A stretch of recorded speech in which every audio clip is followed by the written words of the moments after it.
We spend a third of our year working in agriculture on the farms, earning maybe a couple hundred rupees a day. And then maybe they'll go to a city for a third of the year for contract manufacturing work. Some of them, these are men in their 20s and 30s. But the last third of the year, and for some of them it was more, they were like, yeah, we just engage in time pass. If you go to the Ahmedabad metro station, you'll see there'll be a person who takes your token, the metro token after you've paid for a ticket, and they'll put it into the turnstile for you. There's no reason for someone to do that. Finding that in India, I think it's something like the mean or median woman spends less than an hour, maybe 30 minutes a day away from home. Thank you so much for doing this. I really appreciate it. Thank you so much. Uh, uh, yeah, I think the audio is coming up. Okay. So I wanted to start off with like the economy, the jobs, etc. So I think in 2025, I think India passed a plan to become like the world's fourth largest, biggest economy. But I think if you look at the polls and if you talk to like regular people, the biggest theme or the biggest complaint seems to be from average Indians or from folks is that there are not enough jobs, or there are like not enough like good jobs, or for the things that they have studied, for the subjects that they've studied, maybe they just cannot find the jobs, right? So what is the difference here? Like in one on the one hand, you see an economy which is growing at a decent pace, but it's just not able to produce the jobs. So what's going on? Any thoughts on this? Great. So I think you hit the nail on the head there earlier on, which is I view this less as a problem of unemployment per se, because the official unemployment rate is, 5 to 6%. It's actually much better than a lot of peers. It's about high quality or good jobs. And really, we don't want to overstate the problem. Saying a country doesn't have good jobs is equivalent to saying a country is poor, right? India has a per capita GDP of 3K at exchange rate, international exchange rates, and 7.5K purchasing power adjusted. And so of course a lot of people are not going to have ideal jobs. That said, like, there are some kind of frictions, internal frictions at work, right? It's, as you said, there's maybe a mismatch between where there's labor demand and where there's labor supply. So I did a reporting trip, this is roughly 2 years ago now, to some villages in western Bihar near UP, and went to this area, Ramali actually. And there are a lot of people there that they would tell me, we spend a third of our year working in agriculture on the farms, earning maybe a couple hundred rupees a day. And then maybe they'll go to a city for a third of the year for contract manufacturing work. Some of them, these are men in their 20s and 30s. But the last third of the year, and for some of them it was more, they were like, yeah, we just engage in time pass because we don't, it's not worth it to go to another city with a different language, which is very costly and uncomfortable, and especially when we're going to come back, because we need to come back for the farming season, if we're only going to get 10,000 rupees, 12,000 rupees per month. So in a sense, it's the geographic mismatch combined with strong ties to, where your family is, to the farms, and the fact that labor demand is not sufficiently strong to overcome these other frictions. And so you get this underemployment problem, right? And I would characterize it more as maybe underemployment or lack of good jobs than unemployment per se, because at some price you can get a job, right? There's a really good Arthur Lewis essay from 1954. It's called "Economic Possibilities with Unlimited Supplies of Labor." It's a great essay. I recommend it to anyone listening. He talks about this idea of disguised unemployment in the agricultural sector, where people are kind of working on subsistence. And I see, when I traveled around India, I saw a lot of that. But you also see this other interesting phenomenon. Like if you go to the Ahmedabad metro station, you'll see there'll be a person who takes your token, the metro token, after you've paid for a ticket, and they'll put it into the turnstile for you. There's no reason for for someone to do that, but it is a form of employment, and I think that's maybe the other side of it. It's there's a skills mismatch where the skills that people have are mismatched with where there's labor demand. And this has to do with a lot of structural factors, like the fact that India has kind of undergone premature de-industrialization, in the words of Danny Roderick, and we can talk more about that if of interest. But maybe I would characterize it that way. So one thing I couldn't like I couldn't really get the intuition behind when you spoke to those people who were, I think, at one third of the year they would I think work in the cities, and then one third of the year in the farm, and then one third they would quote unquote time pass, right? But my question is like, if they are let's say if they're going to the city for one third of the year, why just not build some occupation there, or get like a consistent job and just stay there and maybe send remittances home? Because I'm guessing that the whatever the job income would be greater than the farming revenues that might come in, right? So am I missing some? What is the context I'm missing here? Yeah. Well, so, there's a puzzle. Like, I don't think I have the answer here, but some hypotheses. Some people do that, right? There is migration. It's not like it's zero. It's not as strong as you would like. And there are a couple of reasons for that. One reason is the cities aren't as attractive as you might hope, right? Indian cities are extremely congested. Its cost of living is much higher.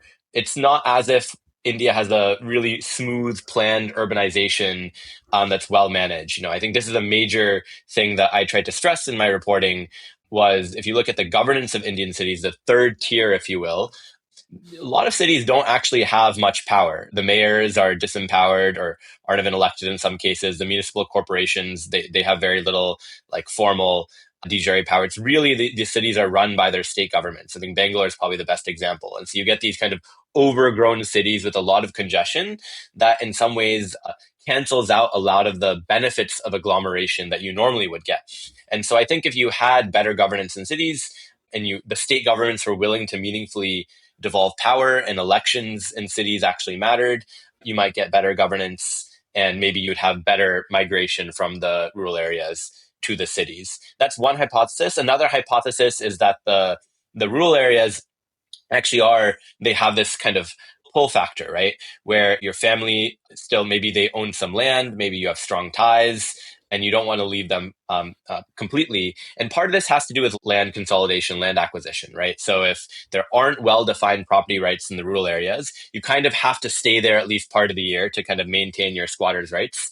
And it's harder to sell your land and get capital. So I think there's like some frictions perhaps to people consolidating land in rural areas that prevents them from wanting to leave as well. But it's language frictions are another part of this. But I don't think I have a perfect answer to the question. Makes sense. You also mentioned about the disguised unemployment. Is that situation very? Is that? I mean, part of that makes sense because I think India has a lot of labor to supply, so that part makes sense to me. But is that very unique to India? Like the aspect of disguised employment, is that like very unique to India, or are there other countries that you've seen this phenomenon in? I think it happens all over the developing world. Yeah, so it's not just a feature of India. That said, I think it is the unique, interesting thing about India is that the state is quite active in both welfare and supporting employment. So in states that lack that capacity or are not democratic, you maybe see less of that, perhaps. But in India, there's actually pretty robust now, especially after Aadhaar and the Jamstack and everything. Now there's pretty robust welfare programs, and in some states, there's like this example of the metro station. There's employment from government that can also provide some support. And what are the Yeah, I think there's a consequences? phenomenon throughout the developing world. But what do you think are the consequences of that? Is that like, I mean, part of so one way to think about this is that there is a person out there who doesn't have a job, and today he can get the job as like a metro like a ticket dispenser, right? Even though that may not be like the most productive thing that he can do, he's obviously getting some income rather than sitting idle at home. So in that way, it can be like a good thing. But overall, like if you remove that person from the economy as well, I'm guessing like people can still put their ticket into that box, right? So any thoughts on like, is it like a good thing, bad thing? Like what are the consequences of having these sort of jobs? Yeah. I think it's a symptom of underlying structural weakness. So I don't know if it's good or bad per se. You could say it's good because it's providing this person with something to do.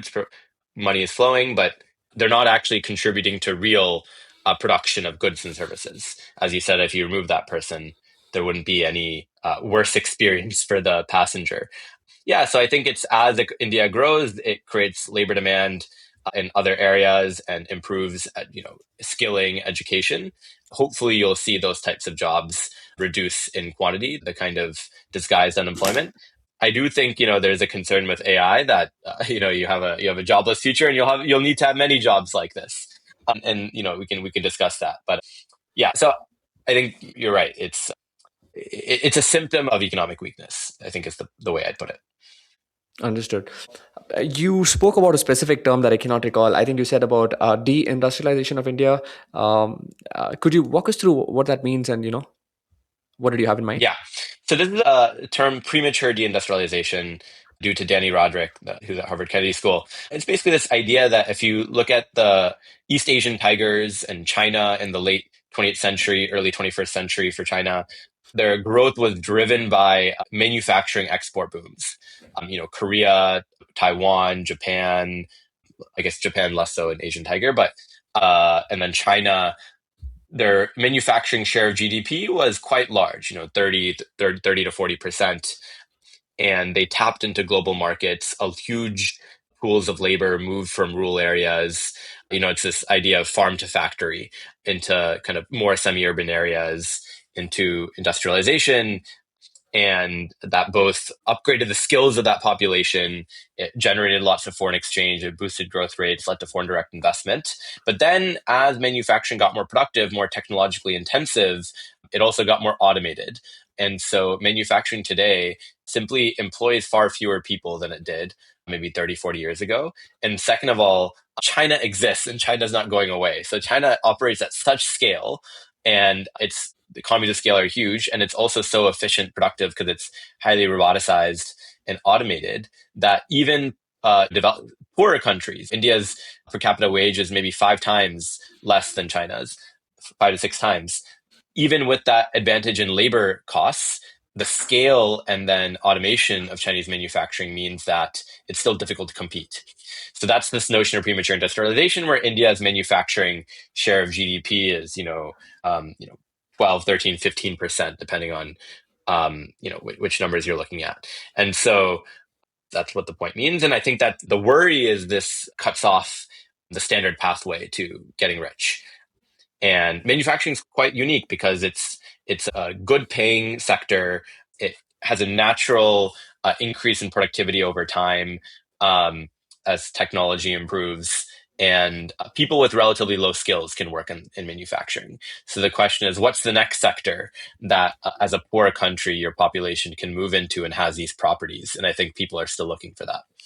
So before we go to the next sector, is your concern, is it fair to say that India missed on the timing? Because I feel like the way I'm looking at this is that my understanding is I think China started like liberalizing at least in the in the early 1980s, late 70s, early 1980s, and they have had the advantage of getting into manufacturing very early. And I'm not too sure on the timelines of when did the East Asian economy start getting into manufacturing. But did we? Is it primarily that we missed on the timing, or what is the reason for that?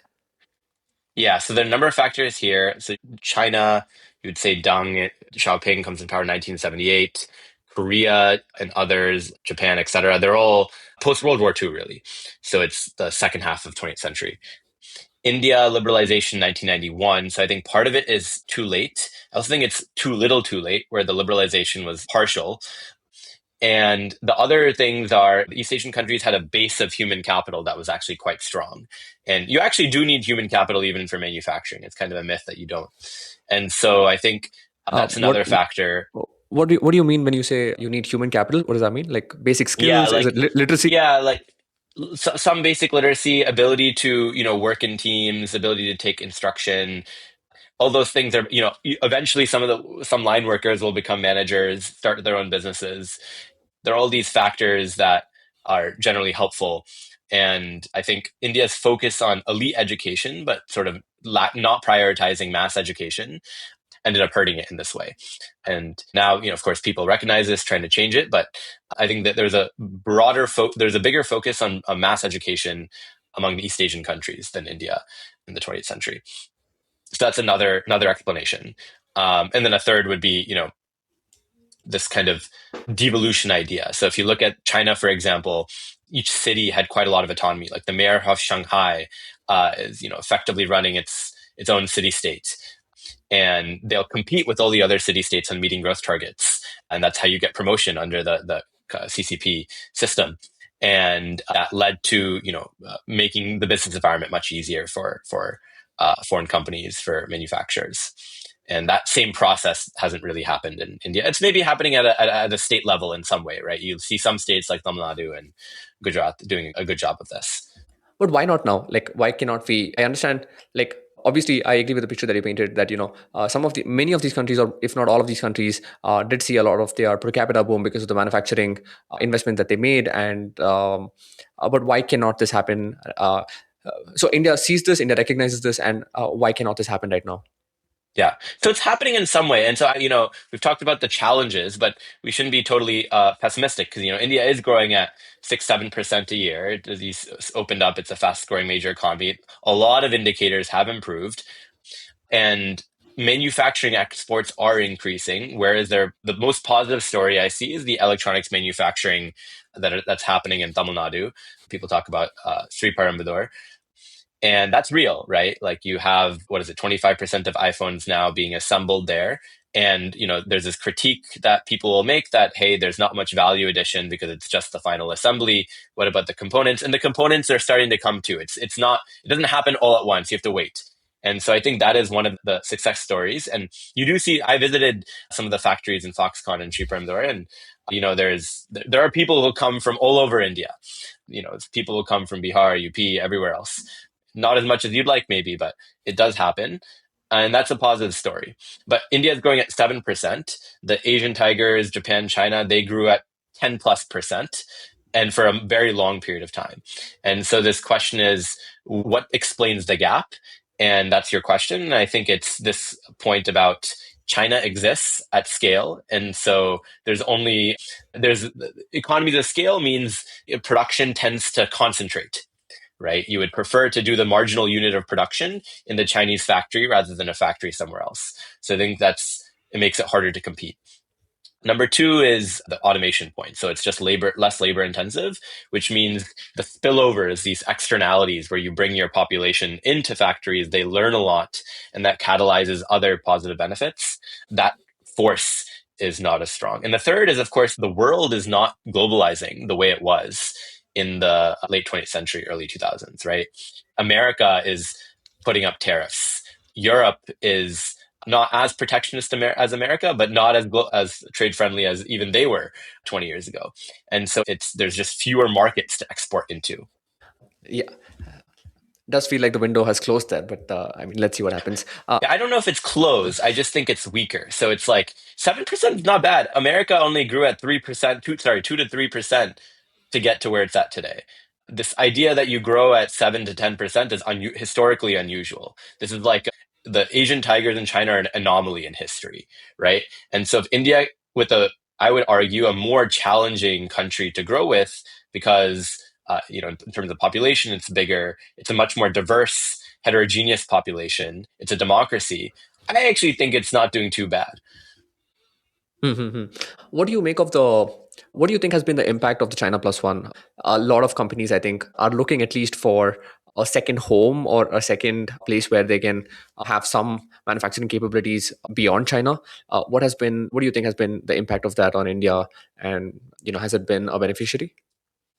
It has been a beneficiary, but less than maybe some folks had hoped 5 years ago. As mentioned, I think the biggest example of the benefits are electronics in the South. I think that'll continue. I would expect more to see more of the supply chain deepen. The But if you look at the overall, it's Vietnam, Bangladesh, several other countries have seen the brunt of the reallocation away from China. And I would also say the amount of reallocation that's actually happened away from China is pretty hard to know.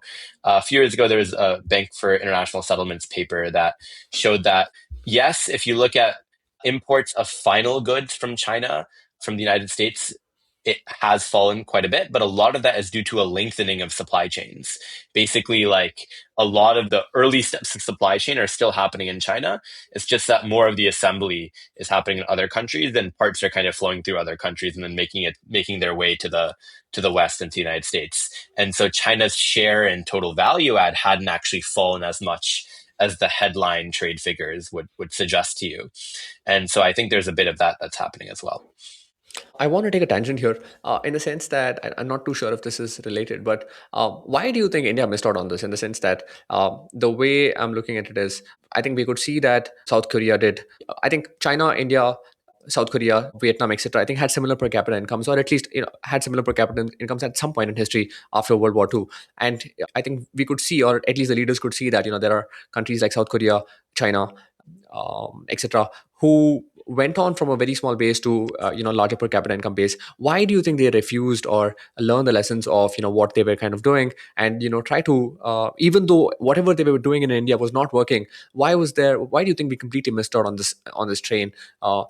Given that we had so much, we had a lot of population, right? And we had I think the resources per se. What do you think? Do you have any thoughts on this? Yeah, it's a really good question, and my history is not good enough to do that question justice. But I think who was leading India after independence, right? It's the Congress under Nehru, then it's Indira Gandhi, and if you think about the ideology, what was fashionable at the time, it was in which bloc that India was de facto a part of. It's closer to the Soviet bloc, to be honest, even though it was not non-alignment was the maybe headline policy. And even Gandhi was more influenced by socialism than by markets, and so I think that had lasting effects. Now, of course, China was communist, and so you might wonder what this is there too. And I think this kind of does show that history, it really does depend on the idiosyncrasies of your leadership in some way, right? So you have, if Deng Xiaoping hadn't been Deng Xiaoping, you would have a very different China, right? And so a single man can change things. I also think the same is true for India, right? Narasimha Rao. If it wasn't him, maybe liberalization would have happened much later. He was very deft politically. If he hadn't chosen Manmohan Singh to be finance minister, India would have liberalized even later, and we'd be having a different conversation today. And so I do think history in this way is somewhat contingent on the proclivities and the ideas of your leaders. And I think this is perhaps one example of that. Um, yeah, I'm sure there are lots of other explanations, but that's like maybe the first order thing that comes to mind because when you contrast China and India and you look at their histories, there are these sort of structural breaks based on these leadership transitions that are very noticeable. I'm curious what you I think, though. You've probably thought about this, had conversations with lots of people. Yeah, I mean, not. I mean, even again, I don't have too much context on this, but I just think that a lot of the, I think there were, I don't have a lot of respect for the leaders who like led us through that phase, especially I think Nehru, etc. I think from 40, my understanding is from 45 to I think 64. I think the economy grew like at 3%. I mean, at some point in those 30 years, somebody should have just looked and said something's not working here. Let's try something else. The fact that it went up until 91, and even the liberalization had to happen because I mean we were facing like a massive fiscal, like a Foreign exchange issue, yeah, like a loss of foreign payments. Yeah, exchange yeah. issue. The economy kind of forced our hand into kind of liberalizing rather than anything else. So I just feel like there were a lot of, to put it mildly, idiots sitting at the top. um, I don't know, like that's my brute view actually. But anyways, so I think we've spoken a lot about things that were not working, but one thing that has, I feel, worked pretty well post, at least in the last 2 decades, 3 decades per se, is the software or software services or software exports per se. Why do you think that happened? And what has been the role of software exports in terms of boosting of India's economy and the jobs that it kind of provides? If you could paint a picture. Yeah. So I think you're right. That's the major bright spot in the India growth story since the 90s or 80s is IT. And I think the thing that takes advantage of in terms of your factors of production, your factor endowments, is the elite education, right? So even though I said earlier that the mass education was not prioritized early, the elite education, IITs, et cetera, sort of provided that base of human capital, and then you benefited from speaking the English language, which maybe a lot of the other East Asian countries it wasn't as widespread, and you have this connectivity to foreign markets as well. And so I think that's been generating, if you look at India's export mix, like roughly 25% of exports now are coming from tech, which is huge. And now the risk, of course, is AI. And I think about this on a couple perspectives. If you look at the market caps of the two most important IT companies, Infosys and TCS, Infosys has fallen roughly 50% from its 2021 high. TCS has also fallen, not as much, but if you look at it from its 2024 high, roughly 50% as well. They've stopped hiring, or at least net headcount is pretty flat. And then if you look at foreign investment into Indian equities, the rupee has depreciated quite a bit in the last couple months. Part of it's the oil shock, but part of it probably is expectations around future growth in the relative markets, where people are international investors. They would just want to have their capital in the U.S. and where the chip supply chain and other companies tied to AI are located. And India's market is largely seen as either exposed or at the very least not involved in the production of AI. And so, yeah, that is a risk. I will say that if you told me that a model was as good as Fable from Anthropic or GPT 5.6 5 years ago, you showed me that model and you asked me what would happen to the world, I would have expected more stuff to have happened because the models are very good when you play with them. But then the headcount is flat and the revenues are still growing at a very low rate. TCS Infosys revenue are growing at a couple percent a year. They're not negative. And so I am, maybe pleasantly surprised by that. I think part of it is, this fact that all the international companies now need some services company to help them incorporate AI. And so, the IT companies are sort of reinventing or rebranding themselves as like, AI transformation businesses, helping international businesses adopt it. And then the other side of it is like what a model can do on paper when you play with it doesn't always match what it can do in a real world live setting. But yeah, Do you these are think my that hypotheses. do you think that it could be the case where, when a new technology arrives, maybe a small percentage of people kind of play with it and even get to know the extent of, apparently it's called the capability overhang, right? Like where the model is so capable, but people may not be making the full use of the model.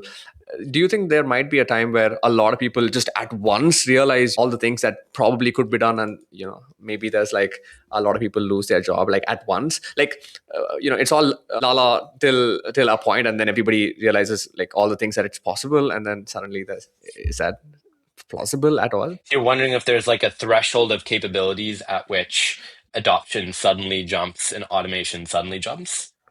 I think the capabilities, I think, like you mentioned, right? I think capabilities are already there. My guess would be that I think a lot of people, like, if I can take a step back, like, I know a few of my software engineering friends who still do not use like Cloud Code or Codex extensively, right? They still Mhm. like to, inspect their code or write code by hand because they get a lot of, they want that context of knowing all the things that the code does. So I'm guessing, I don't know if there's a scenario where a lot of people in different sectors like CAs, lawyers, or other sectors, they may not have really played with the technology, and there may come a point where everybody just suddenly realizes what it's capable of, and maybe then there could be like some kind of like mass firings or so. It's a speculative scenario. I don't know.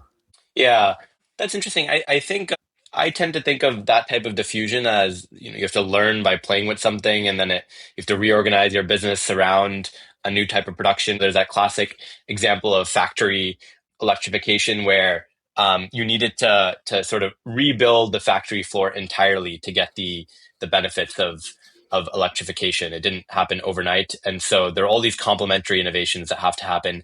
Rem Koning at HBS has a cool paper showing that AI, quote unquote, AI native firms, which are startups that start with AI from day one, and they have very different organizational structures than larger companies.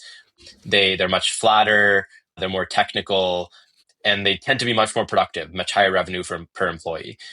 And it takes a while for those companies that are AI native and probably more productive to grow, expand, and sort of creatively destroy the larger companies. So I may be less concerned about like an event where we get past a certain point and then everyone adopts it at once. I do think there's a possibility that the capabilities there's a jump in how valuable they actually are for real world economic tasks. And one way to think about this is something like if there's a handoff in a workflow between a human and an AI system, which a lot of workflows involve today, it slows things down. That creates a bottleneck. And the reason why that has to happen is because the AI system can do some of the tasks, but not all of the tasks. And so if you write code with a with an AI agent, but then you have to debug it yourself, you're actually slowed down because you didn't write the code and you don't have as much context. But then once the AI system is so good to do all the tasks, then you get a sudden burst in productivity. And so I do think it is possible that you have these discontinuities. Amazon Mechanical Turk is not accepting new customers after this month. I was shocked to see that.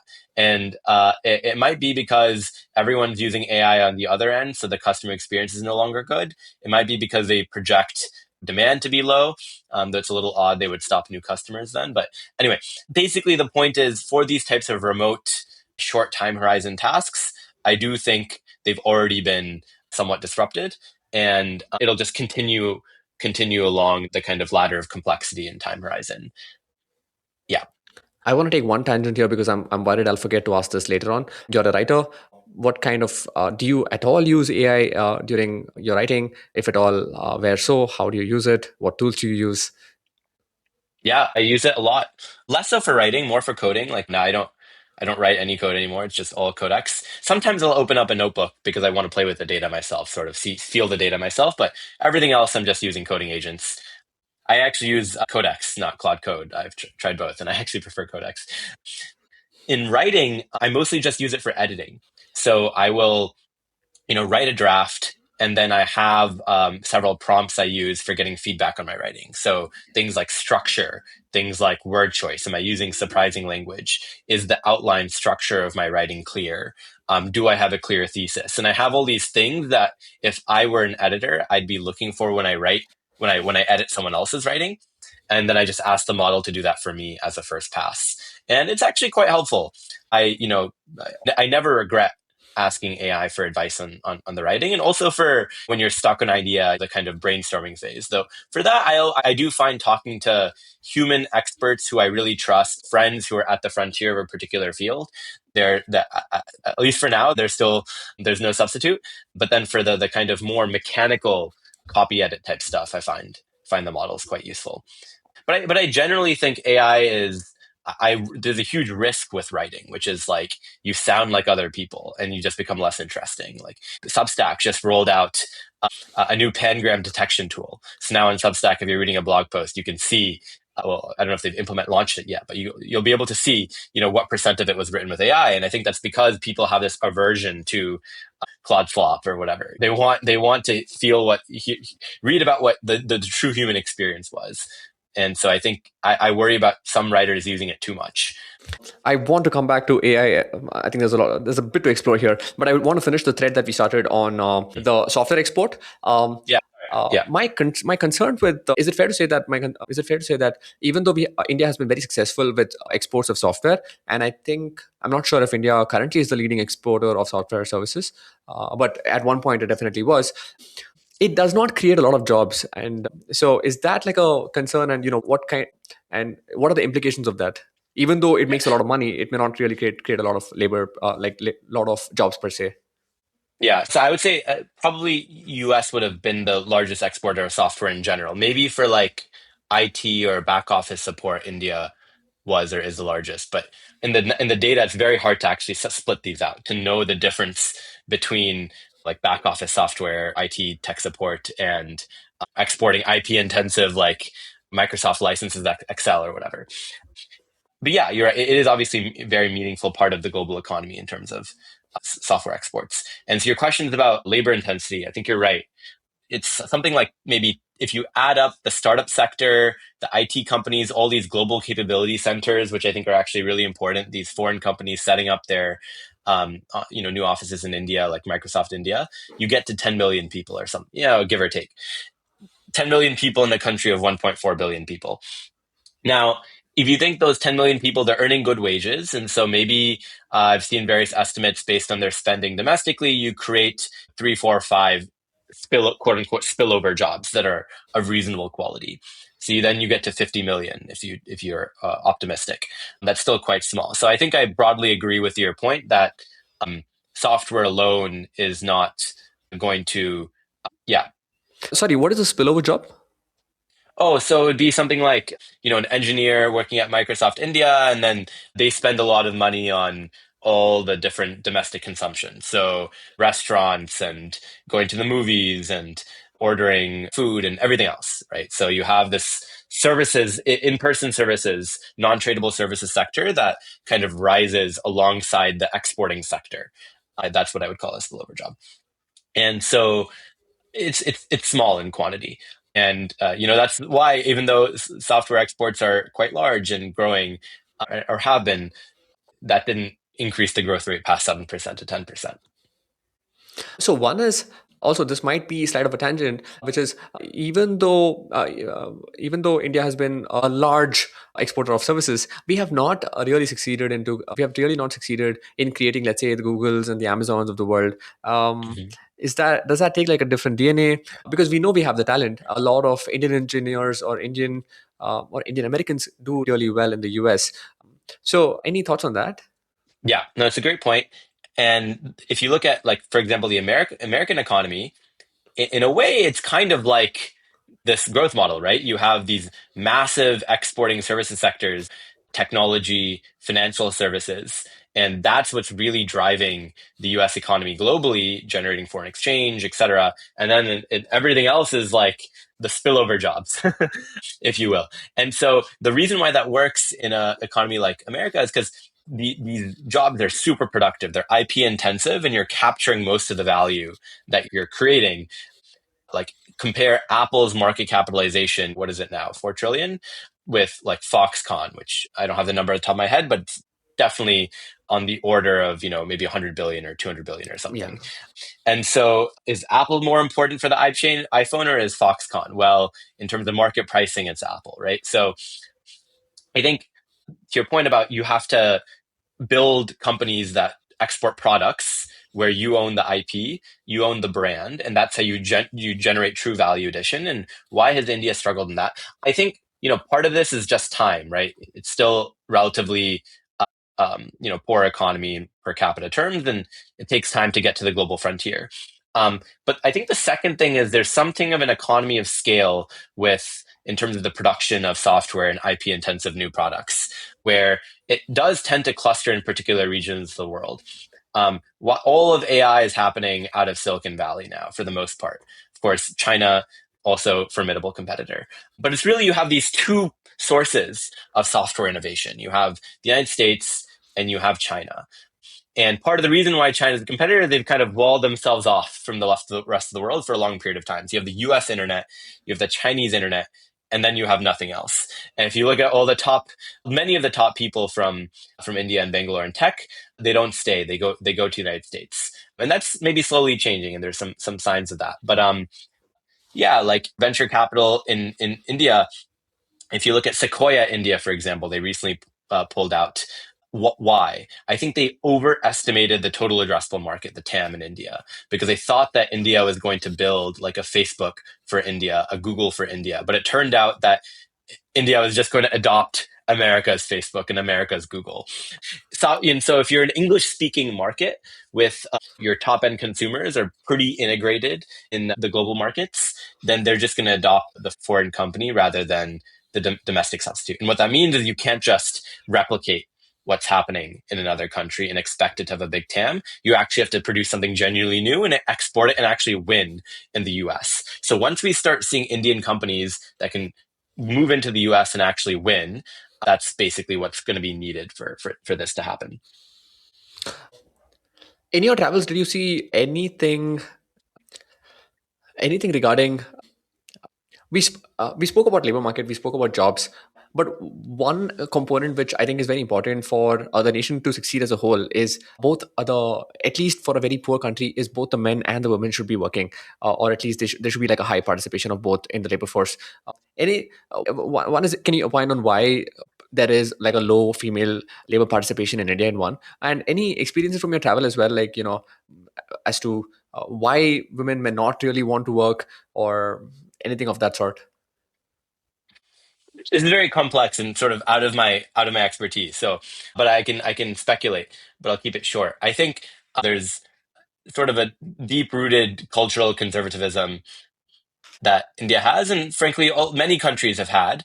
It's the kind of feminist movement maybe has been is has been not sufficiently strong to overcome these types of norms. Would be maybe one hypothesis. I think you do see some bright spots. Like if you look at Shahi exports, which is India's arguably largest manufacturing exporter. They do garments. They employ 100,000 people or so. Um, it's mostly women working in the factory floor. Hey Ryan, did I lose you? Yeah, you disappeared for just a second. Yeah. Can you Ah, hear me? great. Okay. Yes, I can hear you. Can you hear me? Yeah. Great. So they're going to say Shahi Exports, one of India's largest exporters, mostly employs women, partly because you know they find empirically that women in many parts of India are actually like more disciplined, diligent, and coming to work on time. They actually have more manual dexterity. So for certain types of work tasks on the floor, they're actually better than men. And they find that having a mostly women factory floor is better than having a mixed floor. That creates a certain dynamics around spousal jealousy and things like that, especially in rural areas. So I think there are some bright spots, but I agree. By and large, the female labor force participation is pretty dire. I think there were top down campaigns from the CCP and other East Asian governments to change the culture around women in work. In United States, in the West, it happened more gradually as the countries got richer. Female labor participation in the United States only really grew a lot in the late 20th century, right? That's when America was already a developed country. And so, the lack of participation in India I don't think it's historically unusual. I think it's like, maybe what you would expect. Obviously, we'd prefer it to be different.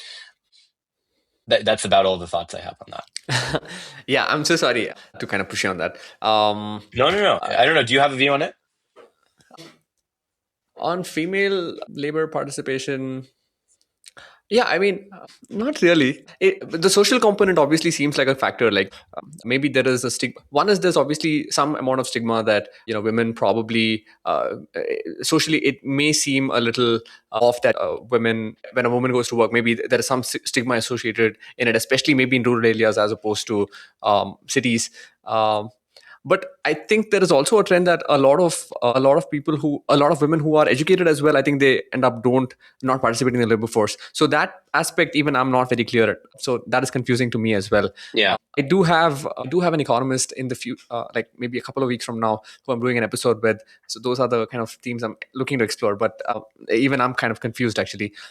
Yeah, yeah. No, I mean, there's a amazing statistic that came from a recent working paper, I think by Smura and others, finding that in India, I think it's something like the mean or median woman spends less than an hour, maybe 30 minutes a day away from home, and so that really does point to these cultural factors where you'd expect that if it were about uh, hey, we're just specializing in home production, or you have a lot of freedom, you would expect it to be different. But if it's actually about stigma and maybe it's not viewed as positive to be spending a lot of time out and about, that's sort of what you would get from that model. And so, yeah, I think culture is very sticky, right? Culture is hard to change. It takes a long time to change, and yeah, I mean, but what I don't understand, again, like I said, this is a confusion to me as well, is that, like you mentioned earlier, right? India's per capita income is about 3,500, $3,000, $3,500.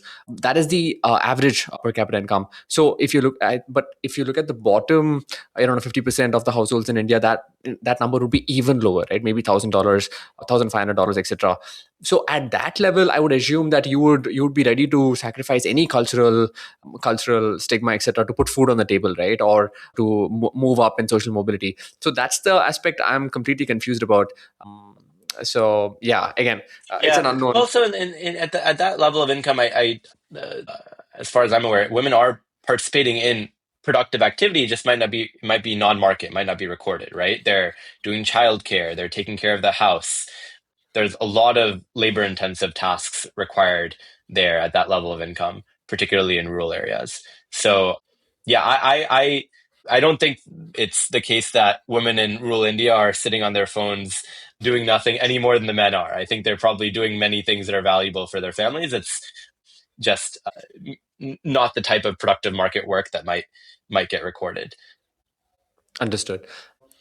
So if we can zoom out a little bit, I think India wanted to be, I don't know, like I remember Abdul Kalam wanted India to become like a developed country by 2020. My understanding is that Modi wants India to become a developed country by 2047. I think that's the Viksit Bharat agenda. Um, in the travels that you did and the reading that you do, where do you think India will be by 2047, maybe 2050? Are you optimistic? What are this? Yeah, if you can maybe. Yeah. Um, so what is the threshold for being a developed country? I don't even know the number. Top maybe whatever, $15,000 per capita or something, 10, 15, 20, somewhere around there. I I think it's unlikely by 2047 that it'll pass the exact threshold. It's possible, but it'll eventually get there. I think the things that I'm optimistic about with India, as you said, there's an abundance of talent in particular areas, especially technology.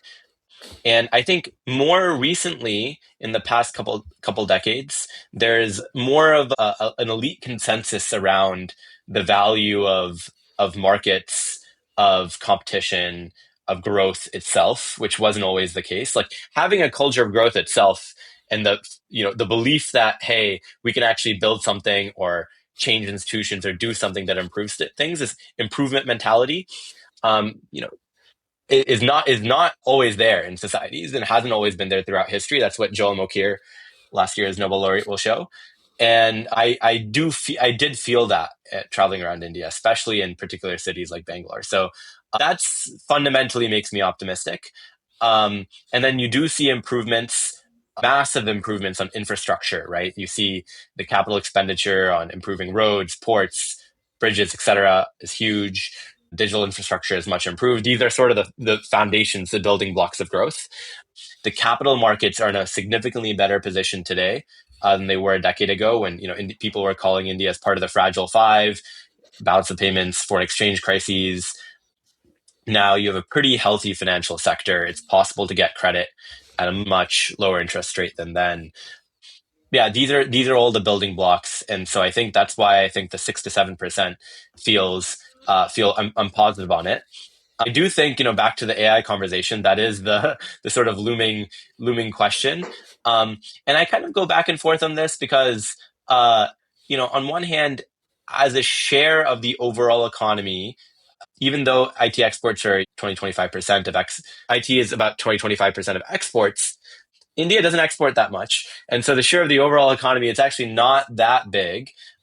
Maybe most of the economy will actually be complementary to AI. You can imagine there are lots of deficits in terms of expertise that India suffers from currently. Like lots of the country doesn't have good access to doctors or healthcare for diagnoses, or even for education, access to good teachers.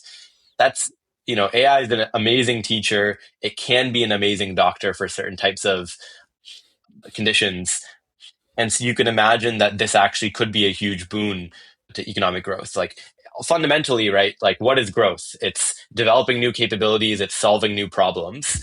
And AI should help you solve more problems, and it gives you a lot more capability. So if you adopt it the right way, I I see it actually as a positive. And so yeah, will it be a developed country by 2047, 2050? I don't know. Maybe I'm slightly bearish on that exact threshold, but the overall trajectory of the country sounds like a crazy AI scenario I'm relatively optimistic about. All right. So, Arjun, thank you so much for taking the time. But so this is like, if you have a couple of minutes, I would love to ask you a few more questions on the reporting side of it. I don't know, maybe 5 minutes if you have the Sure. time. So, yeah, I mean, also, can you speak about your time at Economist as well, or is that off the table? Yeah, Or yeah, I can, whatever you want to talk about. oh, that's great. That's great. That's great. All right. So again, thank you for doing this. So I want to take a step back. Like, I mean, so what do you think makes like a good reporter? Hmm. There's several elements. And this is just my view of things. And I only worked in journalism for 3 years. So I'm now I've spent much more time in academia than I have in journalism, actually. But having observed some people who I really, really admire in journalism, and kind of thinking about what they do really well, one is they're very observant, they listen well, and so they notice things before other people do. And also they connect the dots and find patterns. My old editor Zanny, who's currently editor chief of the Economist, will say, "What's the value proposition of the Economist?" It's we we're in the room, we are talking to the people at the forefront of different fields, and then we were able to connect the dots across the world and kind of explain and elucidate the world for our readers, to kind of roll back the fog. And so I think noticing things in different places from different sources, like a conversation I have with you, a conversation I have in a reporting trip to a village, and then you find a way to link that to the data I'm looking at on the Bloomberg terminal, and then the conversation that's happening, a speech that Modi is giving in Parliament, right? You notice these things that show up in different places, and you can kind of see the themes that are shaping the world. I think for the type of reporting that I was doing at The Economist, that was like a really important thing. Being able to figure out what the next big shift or idea was that would matter. So that's the observational component. And then there's like an analytical component. I think the best reporters, they're not just playing back what happened. They are analyzing it and assessing quality of evidence. And actually, you're coming, frankly, to a view yourself. I think there's a divide in traditional newspapers between the reporting side and the opinion side. In The Economist, there isn't actually that divide. The same people who do the news pieces also write the leaders, which is, I think, the only paper where that happens, as far as I'm aware. And so I've always thought it's actually quite useful to come up with a view or a thesis, and after you've done the reporting, and then of course pressure test that, right? You have to be willing to get feedback from other people, share your ideas, get feedback, and incorporate that feedback. And that's sort of the analytical ability, I think, is super important. So yeah, maybe it's observation, analysis, or maybe the two core components. Could you tell us like what was like a life in a day of an economist reporter, or like a reporter in general? I mean, what would you do on a daily basis? Like, let's say, what time do you wake up, and what's the next thing that you do? I used to, I really, so I did two internships at a trading floor, actually, at Citadel. And I was planning, actually, there's a world in which I work there. And the reporting thing, in a way, happened as an accident because of COVID and campus was closed. And so I was like, what should I do before school opens? So I did this internship at The Economist, and I absolutely loved it. And that's how I ended up working there full time. One of the reasons I would say I love it, you have freedom over what you do, where you do it, and when you do it. I didn't have to wake up early. I could set my own schedule, so that was wonderful. So I would wake up when I wanted to, and then the life cycle of a story is you're basically trying to do what I described to you before, which is observe from a number of different sources. So you're talking to people, you're looking at data, you're reading as much as possible from all the different sources, everything from books to news articles to Twitter. And then you're coming up with a question, that you want to pitch to your editor, ideally with some elements of what the story will contain. And then you tell your editor, when I first joined, I would come with multiple pitches, right? I have many pitches and we talk about it and we figure out which one is best. Once I had some experience, my editors basically trusted my ideas much more. And I basically just kind of know what I wanted to work on. I just give them a heads up and I'd go ahead and work on it. And then you actually go out and you report. You try to talk to people who are at the frontier of that field and you want all the different angles. You want to talk to people from industry, people from government, academics, people on the ground, regular everyday people, and you want to get different views. And so then you can triangulate your point of view that sort of brings together all the points of view in the world. And so you're spending most of your time setting up conversations, talking to people, reading things, looking at data, and you're going back and forth between all of this. And you do that probably for most of your time. And then you have a big dump of notes. You have like many, many pages of notes, and everything's in context. And then you write. And writing usually happens pretty quickly, but it's pretty intense. So it takes like a day or two, depending on the piece, maybe longer for a longer piece. And you're just kind of word vomiting. You're putting everything on the page. And then you're editing. And editing, actually, that's the biggest difference for me, between writing in college or writing casually versus writing professionally. It's the share of time I spent editing was much higher at The Economist, because your first draft is never the final draft, right? You're going to get so much feedback. You're going to dislike what you wrote at first, and you're going to revise it over and over again. And then you send it to your editors. You get a first round of comments. structural comments like, hey, this is missing from the piece, go out and talk to those people. Hey, I don't understand this data. You address all the structural comments, and then finally you submit a draft that's ready for copy edits, and they'll actually like copy edit the piece. They'll make sure that it fits with the Economist style guide. Some editors at the Economist are very hands-on. Sometimes they will rewrite your piece if they don't like how you wrote it. Obviously the content will be what you submitted, but the actual structure might be quite different. And then it's published, and then you move on to the next thing. So from an idea to the article being published, generally how much time does it take? Depends greatly. For some pieces, it's 2 days. If it's breaking news and you need a piece, or a day, or a day of. Like I remember when Sam Altman was cooed from OpenAI. I was covering AI at the time, and I had to turn out a piece within a day, less than a day, a few hours actually.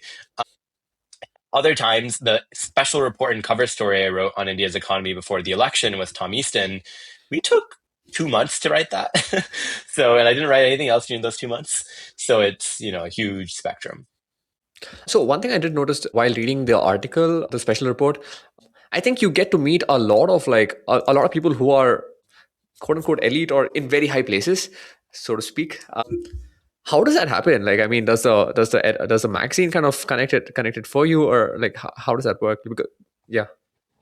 Yeah, it's a bit of both. I mean, like my former editors who used to cover India, like Patrick Fowles was the foreign editor at the time. He had previously been a Mumbai bureau chief, so he had a lot of connections. He helped facilitate a lot of introductions. A lot of it just I go to events, I go to parties, I meet people, and then I ask people for connections. And you have to do a lot of networking. A lot of the job of a journalist is networking. You cold email a lot. I cold emailed a lot of people, and a lot of people respond to cold emails if it's a good cold email. And of course the at economist.com address helps quite a lot with that. But yeah, so it's a combination of all these things. And then I rely on personal networks. I have a lot of family that still lives in India, so I would tap into that. A lot of friends. You do every path possible to whoever you need to talk to. Also very curious on, so again, on going back to the special report, you went to multiple places, etc., traveled a bunch. So is there like a budget on these things? Like, I mean, so there's a story allotted, and then you get X amount of budget. You have to cover all these places in this amount of budget. How does that work? And and when you're traveling as well, right? Like, do you have to is there a timeline on you have to go to this place at that? Is there like I don't know, not a planned trip per se, but at least a schedule where you have to meet like so many people? So how does that work? So you'll be shocked. There's nothing. I mean, of course, you get advice. I'll talk to my editor and I'll talk to other people, get their feedback and what to do. But that's the thing I loved about The Economist. You really got to make your own way. And so the cities I went to, who I spoke with, the structure, etc., that was very organic. Obviously, if you're writing a story about Indian tech and UPI history or whatever, and you don't at least reach out to Nandan Nilekani, your editor will be like, why did you not reach out to Nandan Nilekani, right? That's super important for this story. Or if you're writing about a company, you have to reach out to the company because that's just good journalistic practice. And of course, if you're going to be based in India covering the economy, there's probably an expectation for you to be based in Delhi, Bombay, or Bangalore. But then between those three cities, I spent time in all three of them, and my editors were happy with that. So it's very organic. There's no official budget. You do what needs to be done to produce the best possible work. I'm sure there's obviously you're not staying at the super expensive places every time. You're trying to economize. I only flew economy class, right? That's the name of my newsletter, economy class. But yeah, it's very organic. Interesting. Just two more, one or two more. I'll let you off. Uh, Yeah. we spoke about this a little earlier, but like, how does one, like, let's say somebody listening to this wants to become a writer, right? And obviously, at this point, LLMs can churn out words faster than you can think. And so, how does one go about being like a good writer when somebody could as easily put like the Economist guidelines on Claude or ChatGPT, and then give me an article based on the guidelines, right? So, like, how does one develop the specialty of like writing? Yeah. Yeah. I actually view this as much less of a threat as other people. I think the reason why is that I think the best writing is pushing the frontier of ideas. So, in a sense, by definition, it's stuff that a model could not have produced. Because what is the information set an LLM is basing? their response on. It's, all the information on the internet that's been trained on, and then of course the data that's been post trained on. If you are a good journalist, you will get beyond that, right? So, in fact, it's actually a compliment to you because it'll help you get to the frontier of what exists. So then you can go out into the world, collect new data, talk to new people, and push the frontier further. That's the first thing. So it's really just the LLM gives you a baseline. You have to beat it. You have to add more information than what exists in the model itself. The second thought is, I think I said this earlier, but the LLM writing does have this homogenizing feel. Actually, for my research at MIT, we're doing a project on AI and hiring, and we've actually been able to measure this and quantify this. You'll see a paper in the next month or two where we look at a lot of, text all over the internet, and we're actually able to show that it's becoming more homogenous and there's less signal in a lot of the text people are writing. And so I actually think that human experience that's novel can be quite value adding. In terms of writing quality itself, so like structure, grammar, etc., I would say just use the LM as a coach. Let it help you. And obviously, you want to make sure you write the final words yourself because that's how you'll learn. But use it for feedback. It can help you iterate much faster. Yeah, I don't know if that answered your question, but Yeah, that's fine. I think last question, because I cannot think of more, is I think right now, currently you're in academia. yeah, So, as a job or as a full time gig, or as how you spend your day to day, right? Differences between like journalism and like in academia, like pros and cons, like how does life differ in these two quote unquote professions? yeah. Actually, I just had one more thought on your previous question. Should I come Go back to for it. that? Go for Or it. Please go for it. Please go for okay, it. cool. Yeah, I was gonna on this question of what makes for good writing. I would recommend an essay by Nabil Qureshi on what makes great art because I think it actually applies to writing as well. It's a great essay. And he has several facets. The first one is surprisingness. And he actually goes through a lot of Shakespeare and he has these fun vignettes. And he shows that a lot of the poetry in Shakespeare has this quality of surprisingness where the informativeness, the kind of the information value out of additional words is quite high. It's just not what you'd expect. And if you compare that to LMs, it's kind of the opposite, where the LM is going to give you it outputs a distribution of probabilities over tokens and then it chooses the most likely thing. And so, in a way, human writing, if it's based on novel, real experience, will do the opposite. And so, anyway, recommend the essay. Sorry, can you re-ask your second question? Sure.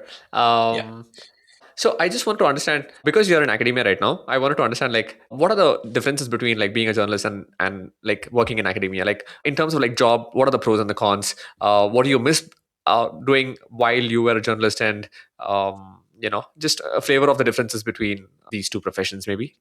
yeah. So in journalism, you're operating at the top of the T of ideas, is how I like to put it. Right? You're very broad, but you're only going so deep. Um, and but you do go deep, but the type of depth has a particular flavor where you're trying to understand like what is the view of all of the top people across a number of different domains. Like in AI, you want to know the leading edge view of the technical experts at the AI companies, at the labs. You want to know what the policy people think, the economists, et cetera, and you kind of triangulate among them. But within any issue, you're not going to go super deep. You're not going to train a transformer yourself. Well, maybe you will, but you're not going to really deeply understand how the LM was made or build it yourself or actually push the frontier at the technical level. In academia, you're kind of more on the trunk of the T. You're narrowing in on one particular question. You're going to spend years on that one particular question, and so there's something really beautiful about both of those types of intellectual exploration. I don't think either is like a better way of getting at the truth necessarily. Maybe that view of mine will change in the future, but I view them as quite complementary. I really like going between the two modes of analysis. I think I felt that in journalism, I did feel kind of a calling to take some of the questions that were on my mind and go really deep into them, which is why I did the PhD. Um, but I miss journalism a lot. I really loved traveling. I really loved writing for a broader audience. You're writing for a very different audience. That's the other big difference, right? That shapes all of this. Everything is downstream of that, right? In journalism, you're writing for a broad set of the public, or maybe some set of people thinking about that area. In academia, you're writing really for a pretty small community of fellow specialists. And so that very much shapes how you think, who you spend time with. Yeah. But I view them as really complementary, and over my career, I plan to go between the two modes. I swear. So, really, my last question: Was it easier to? Is it easier to get a date when you're working for The Economist? That's an amazing question. With certain types of people, for sure.